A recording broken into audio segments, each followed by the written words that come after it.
25 de maio de 2018. Na estreia de Osmar Loz, Corinthians toma golaço do Milionários e acaba derrotado na Arena em Itaquera.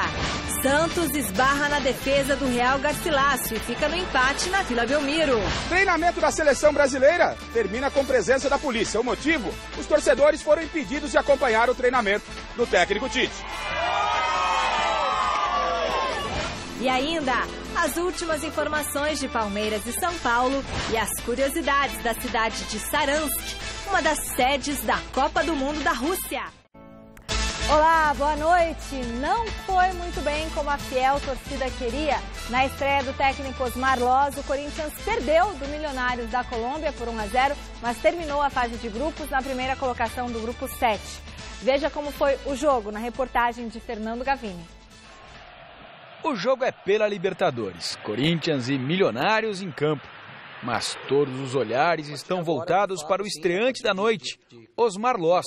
Do jogo de hoje que a gente começa a ter a real noção do que é comandar o Corinthians, do que é ter esse cargo, né? Então é muito diferente, não tenho dúvida nenhuma de que ser auxiliar e ser o treinador, que responde pelas decisões. Tudo era discutido, mas a decisão sempre era do Fábio. Nesse momento a gente ter que tomar as decisões, eu sei que tem a responsabilidade e essa eu acho que é a grande diferença. Não é tão simples ser o responsável pela felicidade de 30 mil presentes no estádio. Disposto a começar com o pé direito, Osmar Loz colocou em campo o mesmo time de Carille, mas que tem muito a ver com ele. A forma de jogar, as escalações, as estratégias, tudo era passado por nós todos, então fica difícil até dizer o que tem de Osmar Loz, porque eu acho que é a forma do Corinthians jogar. Se não foi brilhante, o Corinthians pelo menos criou boas chances para marcar. Podia ter saído de campo como vencedor, mas faltou eficiência, que sobrou a Carrijo, que acertou um tirambaço para fazer 1-0 para o Milionários. O Timão ainda teve chances de empatar, mas não deu para Osmar Loz sentir o gostinho da vitória em sua primeira partida como técnico do Corinthians. Efetivamente, a gente não fica satisfeito com derrota nunca. É claro que quando a gente vê que a produção ofensiva ela é elevada, a gente sabe que as coisas ali na frente tendem a caminhar para o lugar certo. Então, a gente espera que a gente consiga transformar essa produção ofensiva em eficiência. Eles praticamente vieram buscar o empate, mas a gente não vai botar desculpa, a gente teve várias falhas, erramos muitos passes, a gente não foi eficaz lá na frente, você até citou o meu lance ali, a gente sabe no que a gente falhou e trabalhar para não acontecer mais e, como eu falei ao princípio, tentar voltar a ser esse time competitivo que a gente está acostumado. Apesar de ter perdido para o Milionários, o Corinthians se classificou para as oitavas de final da Libertadores em primeiro lugar do grupo 7. Mas a campanha não foi lá tão brilhante. Foram 10 pontos conquistados em 6 partidas disputadas. E o que ligou o sinal de alerta no Timão foi que as 2 derrotas sofridas aconteceram aqui, na Arena Corinthians. Derrotas preocupam sempre. Se ela é fora, se ela é em casa, a diferença é a frustração, acredito, do torcedor que vem ao estádio. Mas a gente tem que trabalhar, como a gente falou, saber que a gente tem uma forma de jogar, que tem uma forma de conduzir e a gente vai voltar ao cenário de vitórias fazendo aquilo que a gente sempre fez. Nem jogando pedra, papel, tesoura, ninguém quer perder, mas ainda um jogo importante como esse a gente não queria perder. Mas enfim, faz parte, a gente sabe que no futebol tem 3 resultados e hoje não quis ser para nós, mas a gente vai continuar trabalhando, como a gente falei, sabendo as coisas que a gente tem que corrigir para nos tornar mais competitivo. Bom, meus amigos, boa noite Michele, boa noite querido Flávio Prado. A verdade é a seguinte, é que o Corinthians ontem mostrou muito mais defeito do que virtude.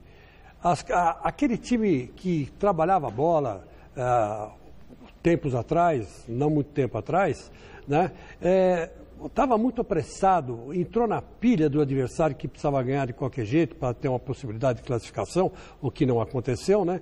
Quem se classificou foi Independente, mas o adversário saiu na correria para cima do Corinthians e o Corinthians, em vez de tocar a bola, deixar eles correrem e esperar uma oportunidade, não, entrou na correria, no entusiasmo e acabou perdendo gols, por exemplo, que nem esse aí.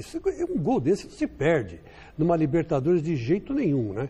E muita gente também querendo mostrar serviço.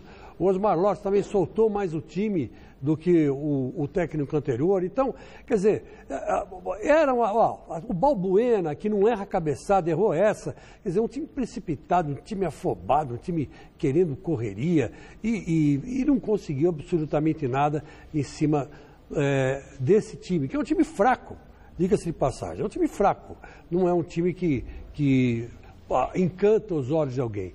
E o gol que eles fizeram também foi um gol que o cara vai tentar 20 vezes e não vai conseguir, em 19, fazer o gol que fez. De qualquer forma, foi um começo ruim, foi uma sofrência. O Corinthians começa na era Osmar Loss na sofrência. E isso é triste, Flávio Prado.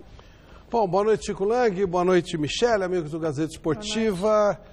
O Corinthians tem uma linha de trabalho que ajuda muito. O Corinthians tem um sistema de jogo, alguma coisa que o Palmeiras está procurando. Isso facilita a sucessão. Começou em 2008 com o Mano, veio para o Tite, depois 2 vezes o Tite, teve uma passaginha do Adilson e tal, que a coisa não rolou.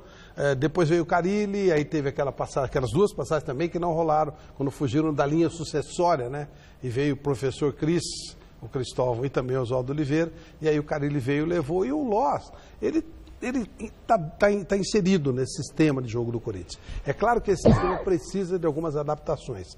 Já desde o segundo turno do ano passado, do campeonato passado no Brasileiro, que o Corinthians teve dificuldades. Ele arrebentou no primeiro turno e a vantagem do primeiro turno fez com que ele fosse campeão no segundo. O Campeonato Paulista não foi tão bem assim, mas estava ganhando. E tem encontrado dificuldades, tanto que ele já perdeu do Independiente no jogo aqui, né? Então, é preciso um toquezinho, uma adaptaçãozinha, outra e tal. Mas acho que o Loss tem condição de tocar bem esse projeto. Vamos ver, vamos torcer. Vamos torcer. Bom, a enquete do site gazetesportiva.com é justamente sobre essa derrota do Timão. A gente quer saber o seguinte: o Corinthians sentiu a falta do Fábio Carille? Hein, Chico Lang? Perdeu desse jeito porque sentiu a falta do treinador, esse ambiente deu uma tumultuada ali na cabeça dos jogadores. Você acha que foi isso ou não? Não tem nada a ver com isso? Não, tem sim, tem muito a ver. O Carille vai fazer uma tremenda falta para o Corinthians até o final do ano. Eu até agora não entendi porque o Sanches não aceitou que o Carille ficasse até a Copa do Mundo, não custava nada. Não, você vai sair, sai agora, já coloca o Loss, não sei porquê. São 6 jogos. Seria até uma forma elegante de se despedir do Carille, né? Enfim, são coisas que a gente percebe. O jogador realmente está meio perdido. Eu acho que ele ficou mordido. Eu acho que tanto o Sanches ficou mordido e o Carille, que em outro canal de televisão, acabou chorando, indo às lágrimas, falando do Corinthians, né?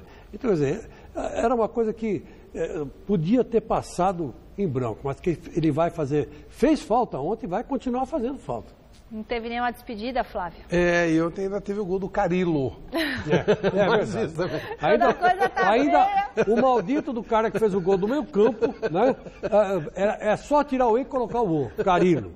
Ontem fez falta, sim, porque é gestão de grupo, o Loss está chegando agora, pôr no jeitinho dele, mas isso passa.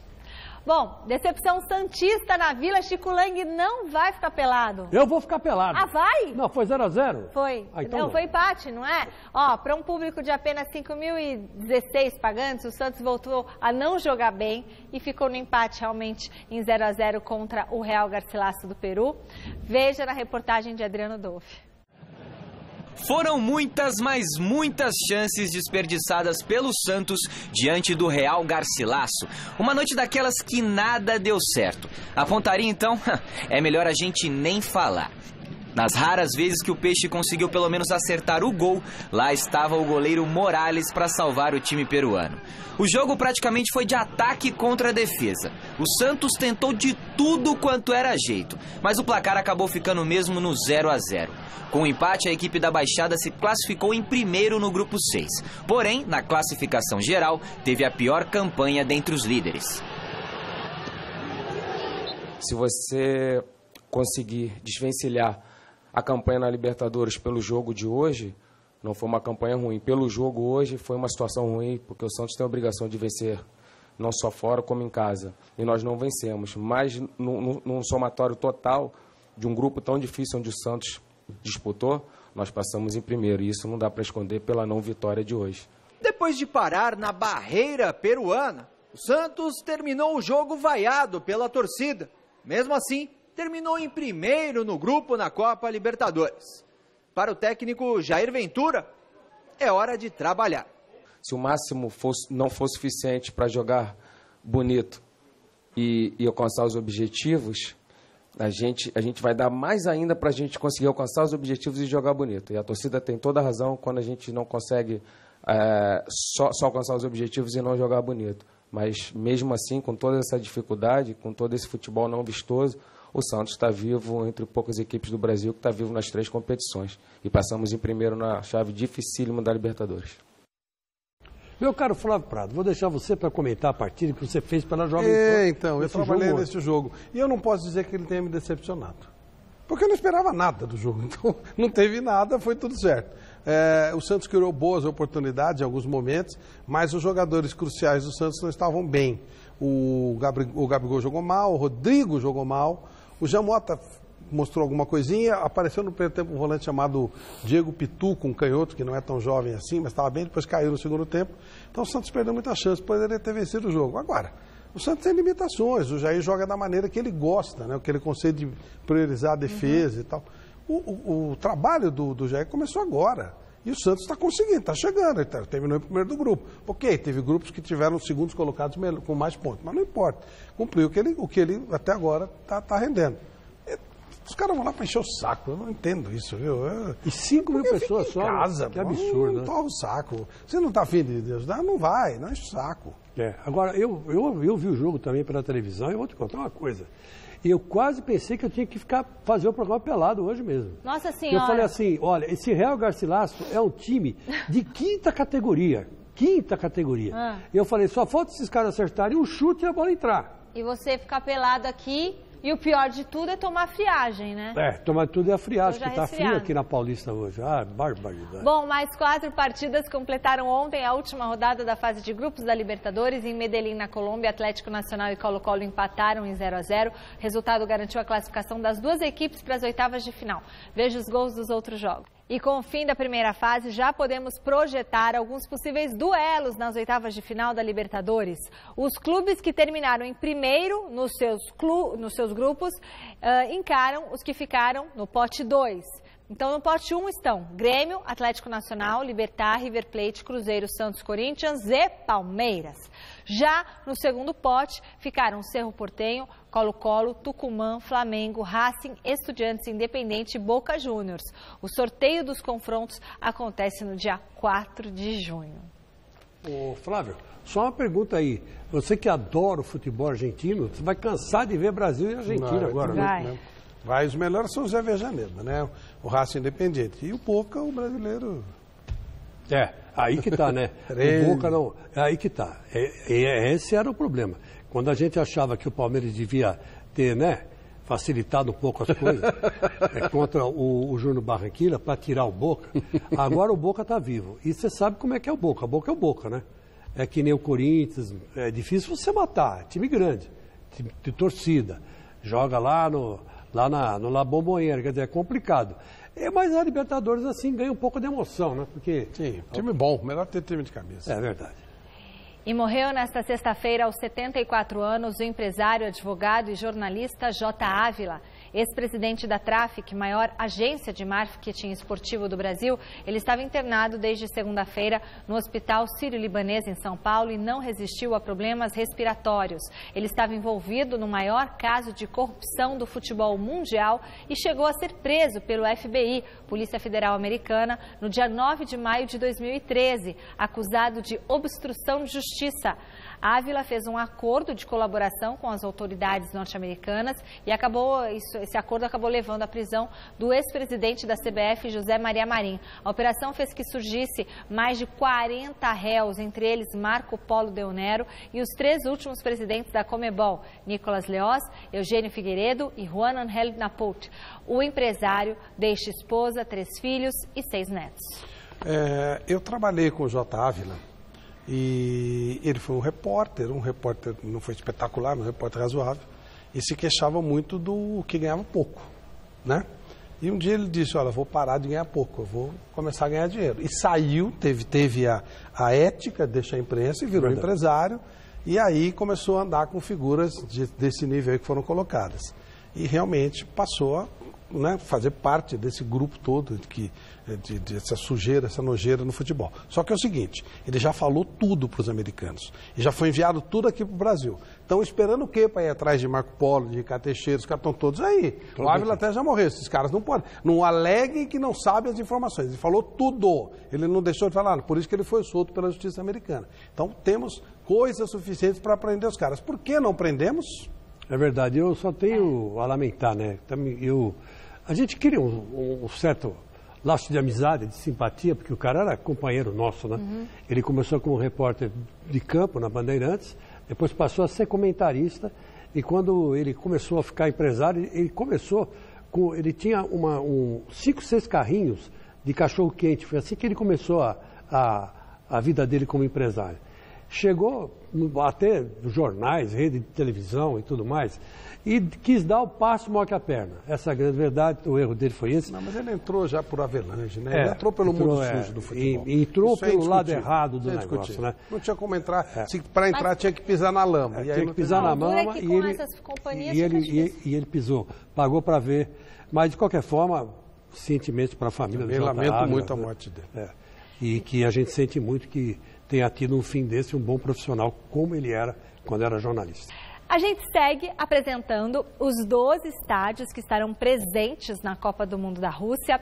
Hoje nós vamos saber mais sobre a Mordovia Arena, que fica na cidade de Saransk.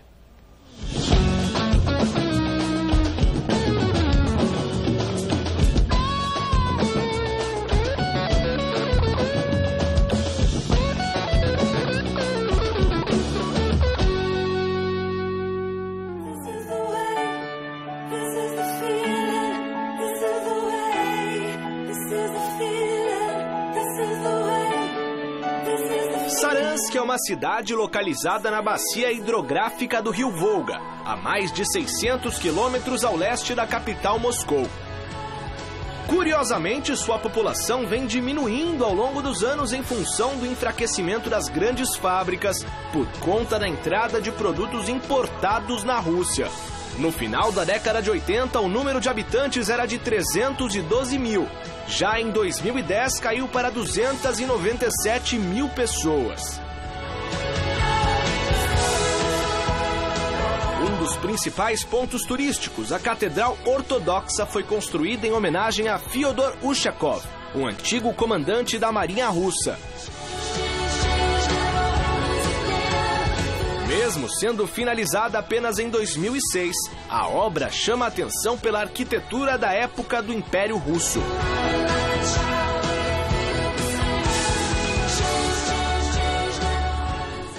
A Mordovia Arena será o palco de Saransk na Copa do Mundo e tem uma arquitetura que representa o povo da cidade.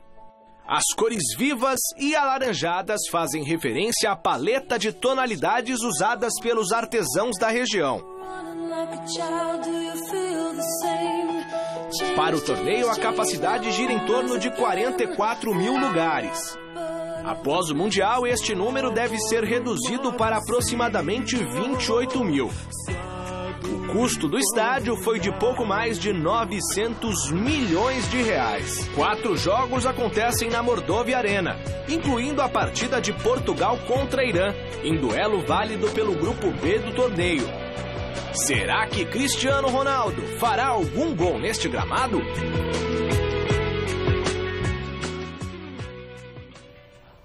Pois é, né? E falando aí em um dos candidatos a protagonista no próximo Mundial, o português Cristiano Ronaldo, se você se interessa pela vida do craque, agora você vai ter mais uma oportunidade para conhecer os bastidores da vida do astro do Real Madrid. A mãe do CR7 esteve aqui no Brasil, aqui em São Paulo, lançando um livro sobre a família antes e depois do nascimento de Cristiano Ronaldo. A reportagem é de Jonas Campos.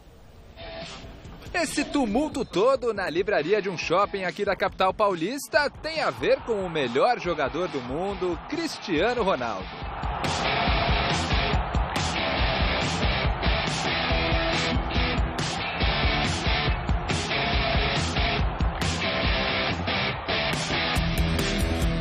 Calma, o CR7 segue lá na Europa, se preparando para mais uma final de Champions League. Mas o evento em solo brasileiro é ligado a alguém ainda mais importante, a criadora do craque.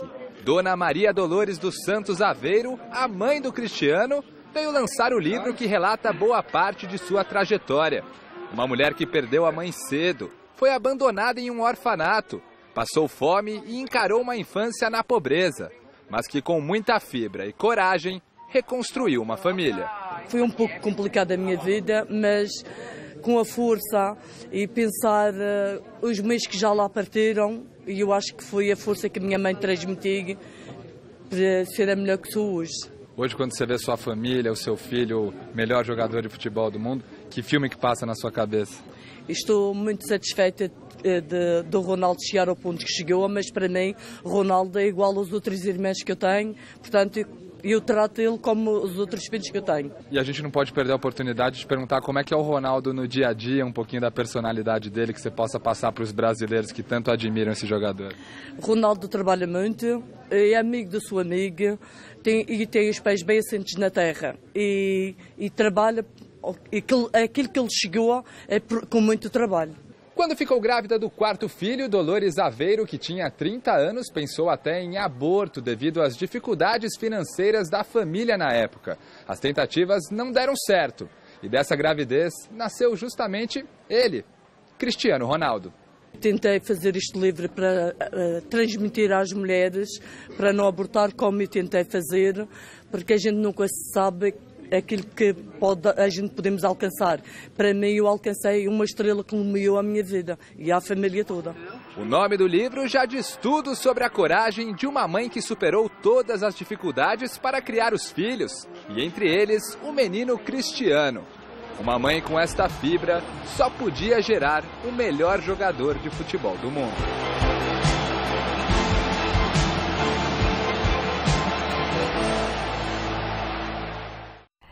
E falando no Cristiano Ronaldo, o português estará amanhã na decisão da Liga dos Campeões. Bora então ver como Real Madrid e Liverpool estão se preparando para esse jogaço. Tudo pronto para a grande final da Liga dos Campeões da Europa. Neste sábado, em Kiev, na Ucrânia, Real Madrid e Liverpool disputam o mais importante título do futebol europeu. Apontado como azarão, o time da terra dos Beatles volta à decisão do torneio após 11 anos e quer surpreender os espanhóis, donos de 12 títulos, 3 deles nos últimos 4 anos. A experiência que eles têm é uma grande vantagem, mas no jogo a experiência não ajuda o tempo todo. Temos que dificultar o máximo possível para eles, o que é difícil para nós. Mas este é o plano, é claro. Não podemos tentar lutar no nível deles. Já a estratégia do Real Madrid é tentar dividir o favoritismo com o rival.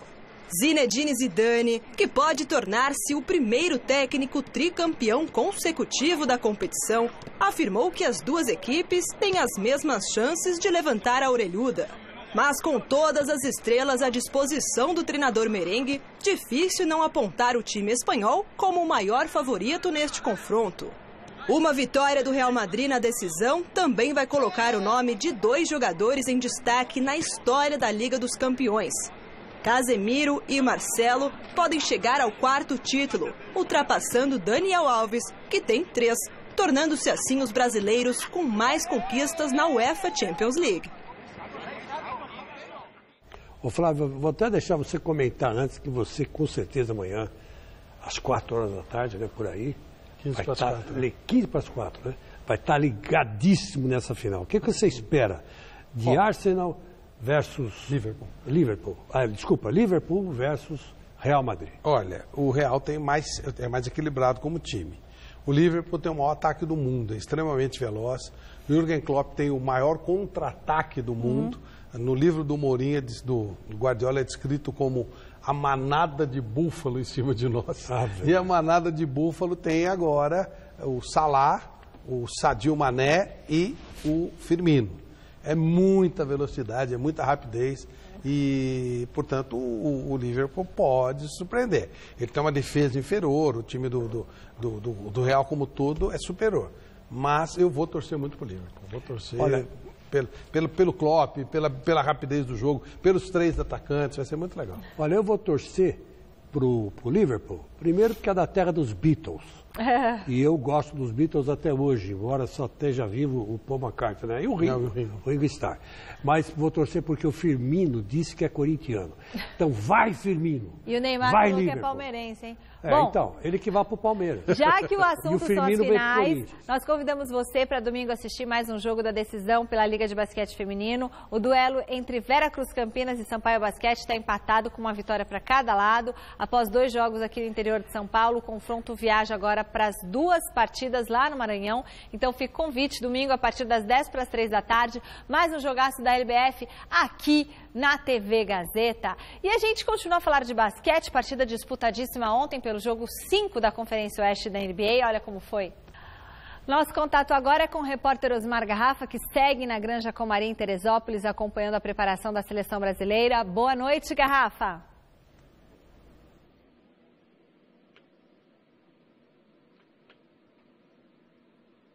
Boa noite, Michele. E foi uma sexta-feira muito concorrida, muito agitada aqui em Teresópolis, na Granja Comari. Nós estamos aqui com a concentração ao fundo. O Felipe Luiz há pouco concedeu entrevista coletiva e hoje o dia foi agitadíssimo, o penúltimo dia da seleção brasileira por aqui. Hoje pela manhã, com portões fechados para a imprensa, teve trabalho físico na academia para os atletas. E à tarde, como era o último treinamento aberto a nós jornalistas, foi também programado um treinamento aberto para os torcedores, né? Vieram aí aqueles torcedores normais que estão vindo todo dia, os convidados dos patrocinadores, e também se criou uma possibilidade da vinda dos locais, os torcedores da seleção brasileira que moram por aqui. Quem apareceu também aqui foi o filho do Neymar, chegou hoje pela manhã, acompanhado aí dos parentes do Neymar, veio de helicóptero fazer uma visita ao pai. Aniversário do Tite hoje, o Tite completando hoje 57 anos de idade, e pela manhã a primeira notícia de relevância que tivemos foi que a CBF, ela mesmo sem o aval da FIFA,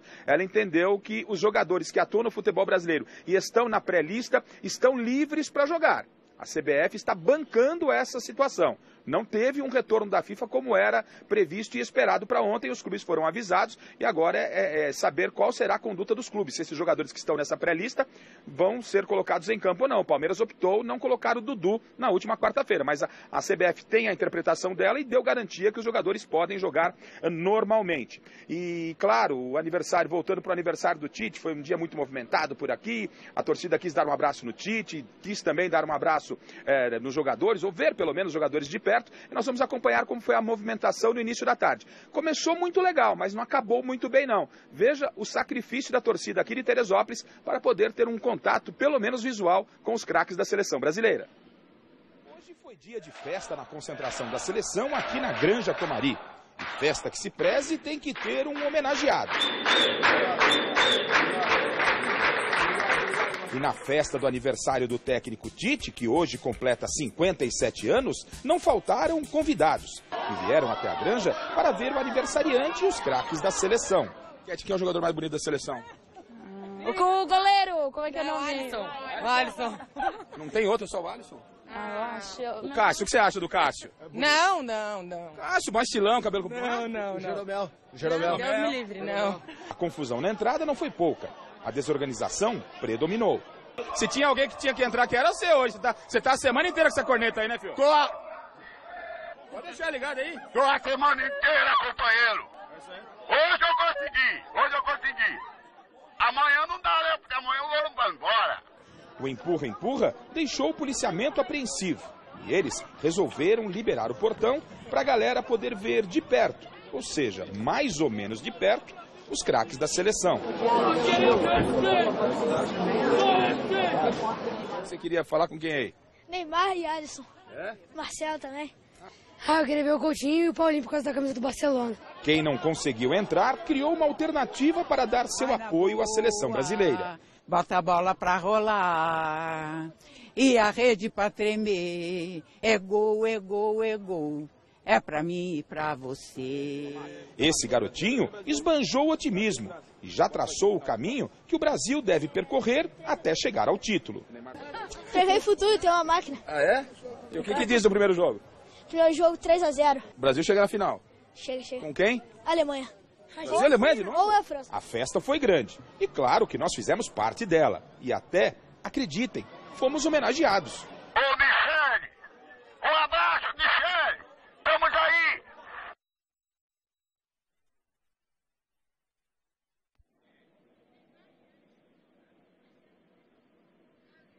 Tá certo, tá. E portanto você viu essa primeira parte, né, Michele? Foi muita alegria, teve um outro torcedor ali já protestando, porque foi um tumulto para entrar. E aí quando eles entraram, eles não tiveram acesso, porque liberou para todo mundo. E aí eles não tiveram acesso à parte da Granja Comari. Eles ficaram no alambrado, onde não dava para ver a movimentação dos jogadores, não dava para ver os atletas. Aqui à minha esquerda, durante o dia, nas nossas imagens, quando tem imagens do dia, você observa, tem uma arquibancada. E essa arquibancada ela foi preenchida durante toda a semana com convidados dos patrocinadores. Eles tiveram hoje por aqui também. E o torcedor ficou isolado no alambrado. E claro que com o decorrer do treinamento, o clima pesou. Acompanhe.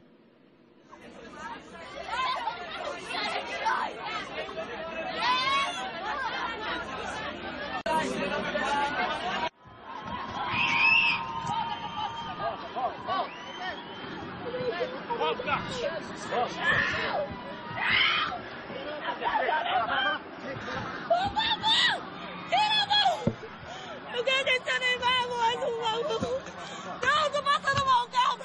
Eu tô passando mal. Não, eu quero conhecer o Neymar, moça! Neymar! Neymar! Ô, Neymar!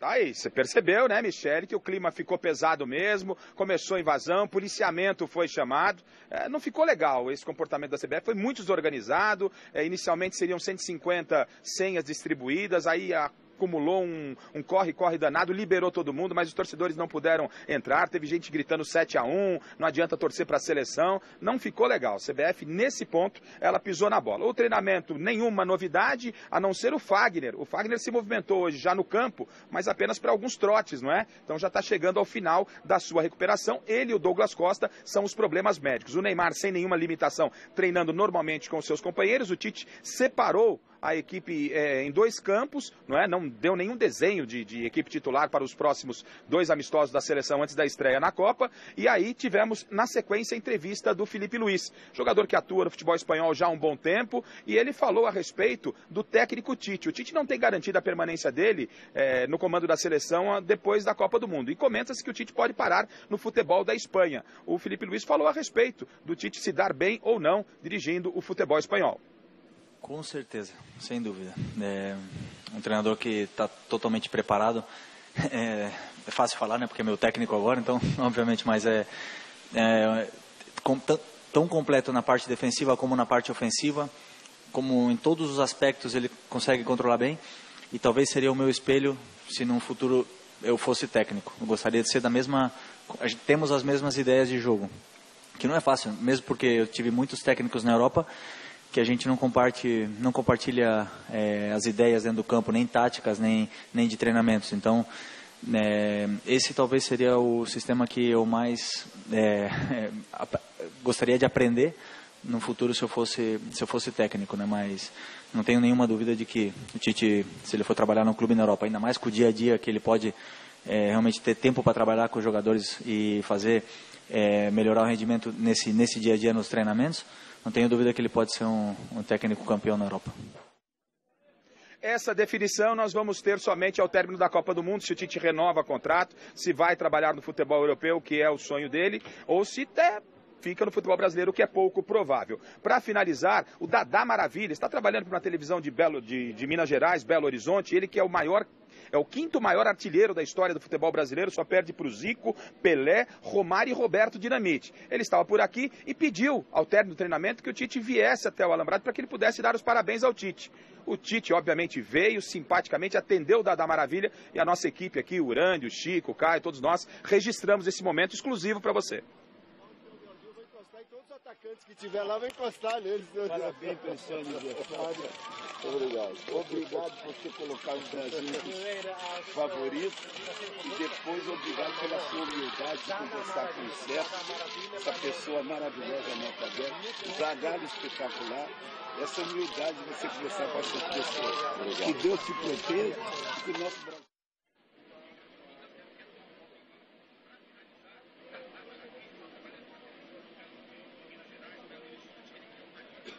Bom, é isso. Portanto, amanhã nós teremos amanhã um treinamento fechado pela manhã. Na sequência, os jogadores serão liberados para estarem com seus familiares. E a apresentação na CBF acontece no próximo domingo pela manhã. Almoço na Confederação Brasileira de Futebol, visita ao museu e no início da tarde a delegação segue para o aeroporto do Galeão, no Rio de Janeiro. Estaremos acompanhando também essa movimentação e o embarque para a Inglaterra. A seleção brasileira, antes da estreia na Copa, enfrenta a Croácia e a Áustria e depois segue para Sochi, na Rússia, aonde aguarda a estreia contra a Suíça, Copa do Mundo chegando e a Gazeta mostrando tudo para você. Hoje você percebeu, estava até de credencial, tirei a credencial agora, mas ó, a temperatura está ficando mais legal, estamos na casa dos 16, 17 graus por aqui, Michele. Beleza, Garrafa, muito obrigada aí, parabéns pela cobertura, muito bacana. E se você quiser ver mais confusões, tem lá no site gazetesportiva.com imagens incríveis do nosso fotógrafo Djalma Vassão. Chico, isso pegou mal, né, Flávia, um pouco para a seleção. O pessoal ficou lá preso de manhã, desde cedinho até o meio da tarde, tumulto, gritaria, confusão, o pessoal queria entrar, organizaram uma lista com 390 nomes, aí depois o pessoal não pôde entrar, entrou, não conseguiu ver nada. É o tal negócio. Muda-se, né? As moscas, mas não muda lá o, né? Mudam-se as peças, mas o jogo é o mesmo. Você veja bem, é uma desorganização, sempre foi assim. O Flávio cobriu Copa, pré-Copa, é sempre desse jeito. O povo quer ver a seleção e os dirigentes não deixam, sabe? Ou eu duvido que o Tite não aceitaria que 300, 400 pessoas vissem um treino da seleção. É um absurdo isso. Mas, enfim, é essa seleção que está completamente divorciada do povo brasileiro. Totalmente. Né? Totalmente divorciada. Antigamente havia uma identificação muito maior, né? Quando eu e o Flávio, a gente era pequenininho, a gente chegava, né, nos craques da seleção, pegava a gente no coro para tirar foto, tudo mais, mas enfim, hoje isso não acontece. Eu lamento muito, viu, Flávio? Olha, a CBF é uma lata de lixo. Não serve para nada. É um lixo. Ela não consegue organizar um negócio desse e tem interesse também nesse tumulto. Porque se você fizer uma coisa organizada, você precisa de gente séria e competente para dirigir. Então, ela precisa desse caos para que possa esses caras aí reinarem. É assim que funciona. Eu não tenho nada contra não ter acesso à seleção. Ninguém vai, acabou, está fechado. Eles estão trabalhando, Poxa, ok. Um dia, Flávio, agora, não, eu não tenho nada contra, não vai ter. Se tiver, tem que ser organizado, tem que ser decente. Agora, se não quer fazer, não tem problema para mim não fazer. Eu não vejo nada demais. Às vezes você quer concentração pura e tal. Se é para fazer isso aí, mostra o nível da CBF. Então, é o retrato da CBF. Um dia não ia fazer diferença nenhuma. Domingo tem mais um Mesa Redonda Futebol Debate, com tudo sobre os jogos do final de semana pela 7ª rodada do Brasileirão. Fica o convite a partir das 9 da noite. No São Paulo, o técnico Diego Aguirre segue preparando a equipe que, no domingo, vai a BH enfrentar o América Mineiro. Fernando Gavini esteve no CT da Barra Funda acompanhando o que foi possível do treino tricolor.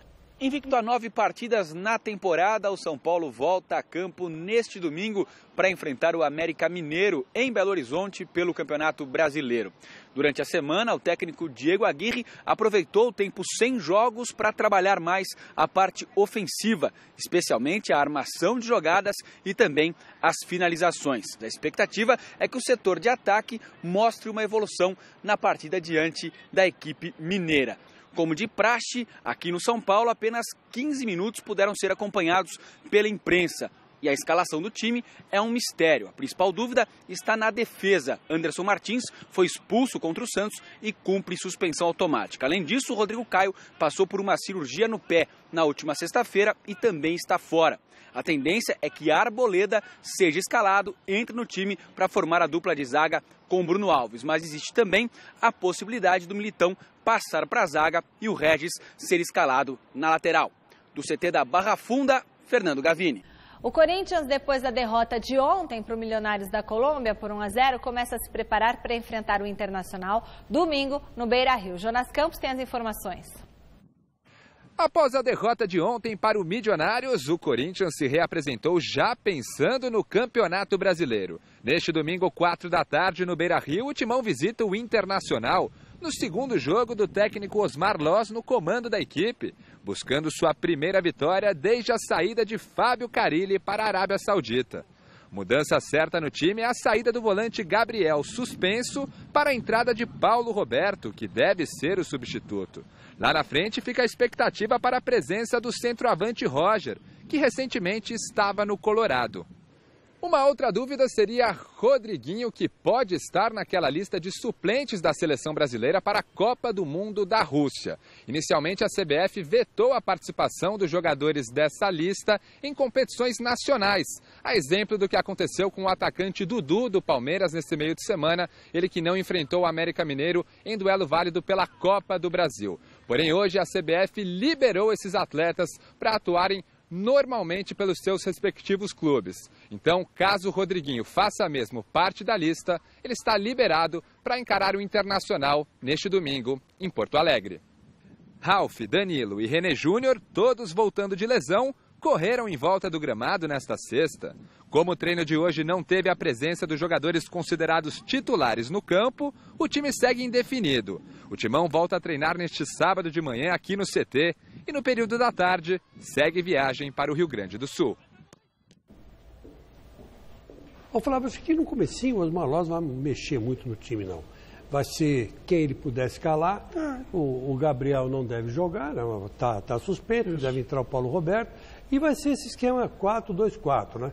Agora, aos poucos, ele tem que achar o esquema dele, né, Flávio? Você não acha? Mas é assim mesmo, ele vai ter a ideia de jogo, né? E o resto, devagarzinho, vai sendo colocado. Jogo duro lá contra o Inter, que está ameaçado de novo, né, de zona de rebaixamento. Então, o Corinthians vai ter que jogar um bom futebol para poder trazer 3 pontos lá do Rio Grande do Sul. Bom, após se classificar na última quarta-feira pela Copa do Brasil, o Palmeiras volta a campo amanhã contra o Sport no Allianz Parque. O Verdão treinou agora à tarde e o repórter Fernando Gaffini acompanhou. O atacante Dudu será a principal novidade do Palmeiras para o jogo deste sábado contra o Sport pelo Campeonato Brasileiro. O jogador desfalcou o time contra o América Mineiro no meio de semana pela Copa do Brasil por fazer parte da lista de 35 inscritos pela seleção brasileira para a Copa do Mundo. Mas nesta sexta-feira, a CBF entrou em contato com o clube e liberou o jogador para atuar normalmente. Edu Dracena, que participou da entrevista coletiva, comemorou a notícia. Jogador que é o símbolo do recomeço do Palmeiras, tem total respeito de todos, é um jogador de muita qualidade que vai nos ajudar, principalmente nessa reta final, até a parada, para que a gente consiga o nosso objetivo, que é ficar entre os primeiros. Edu Dracena também comentou a possibilidade do jogo mudar de horário ou até de data por causa dos problemas que o Sport está tendo para chegar até São Paulo por conta da greve dos caminhoneiros. Edu Dracena foi solidário ao problema do time pernambucano. Cara, o que o pessoal decidir, eu acho que não vai ter problema nenhum. A gente sabe da dificuldade que eles estão enfrentando. Ainda bem que a gente não está tendo essa dificuldade, porque o jogo vai ser aqui. Mas se fosse ao contrário, eu acredito que a gente já está passando pela mesma dificuldade que eles estão passando. E como eu falei, eu acho que a gente tem que ter o bom senso. Se de repente não houver jeito de vir, eu acredito que tenha que mudar assim a data e jogar num próximo dia aí. Se o jogo realmente acontecer, será o primeiro dos últimos 6 que o Palmeiras terá antes da parada para a Copa do Mundo. A tabela não é das mais favoráveis, mas o objetivo é que o Verdão chegue até a pausa do Campeonato Brasileiro entre os 4 primeiros colocados da competição. Não tem jogo fácil. Agora, o que a gente tem que ter é a consciência de que cada jogo é uma história diferente, onde que essa história a gente pode mudar para o lado bom ou para o lado ruim. Então, cabe saber o caminho que a gente quer seguir. E tomara que seja o caminho bom, o caminho das vitórias, que isso traz mais tranquilidade, traz mais harmonia e mais sossego para trabalhar. Bom, até agora não houve suspensão nenhuma desse jogo, né? Não, até agora nada parece oficial. Parece que o Sport fez alguns pedidos, mas está tudo certo. Está tudo certo. Então acho que não vai ter nenhum jogo suspenso, não. Isso, também acho que não. Pelo menos esse fim de semana, né, Fábio? O Palmeiras, ele tem mostrado na média uma boa regularidade. O problema dele era o Carille, né? Você vê que diz que a torcida do Corinthians não foi saudar a ida do Carille embora, mas a do Palmeiras foi lá com bandeirinha. Com bandeirinha. Obrigado e tal. Adeus, Carille. Vai com Deus, Carille. O Palmeiras tem mantido uma certa regularidade. Apesar do empate com a América, que foi um jogo bem complicado, e o São Paulo vai ter problema lá em Minas também, de um modo geral, o time do Palmeiras tem... E ele se classificou também com esse resultado. O Palmeiras tem mostrado boa evolução. O problema dele tem sido o Corinthians, né? Mas fora isso, o Palmeiras está mostrando que está crescendo, está andando. Acho que é um time que vai ficar brigando pelo campeonato. Vai estar lá em cima o tempo todo. Para dizer a verdade, a última atuação do Palmeiras não foi muito feliz, né? Mas, enfim, o time não pode jogar bem todas as partidas. Claro. Uma ou outra acaba tendo uma oscilação. E eu acho que um problema do Palmeiras continua ainda sendo a má colocação da defesa. Tanto é verdade que quando o Antônio Carlos vai para frente, ele acaba fazendo gol, né? Ele joga bem. O Palmeiras é gozar, joga do meio campo para frente bem, na intermediária dele para frente bem. Quando é atacado, às vezes falha em lances muito infantis, né? Mas vamos lá, acho que vai dar Palmeiras. Bom, resultado final da enquete do site gazetesportiva.com, que no comecinho do programa perguntou se o Corinthians sentiu a falta do Fábio Carille na derrota de ontem para o Milionários da Colômbia por 1-0. E deu o quê? Sim, 58%. Pois é. Por hoje é só, pessoal. A gente encerra o Gazeta Esportiva com a música oficial da Copa do Mundo, lançada nesta sexta-feira e que eu não gostei. Tá, tchau, Chicão. Tchau, Flávia. Até...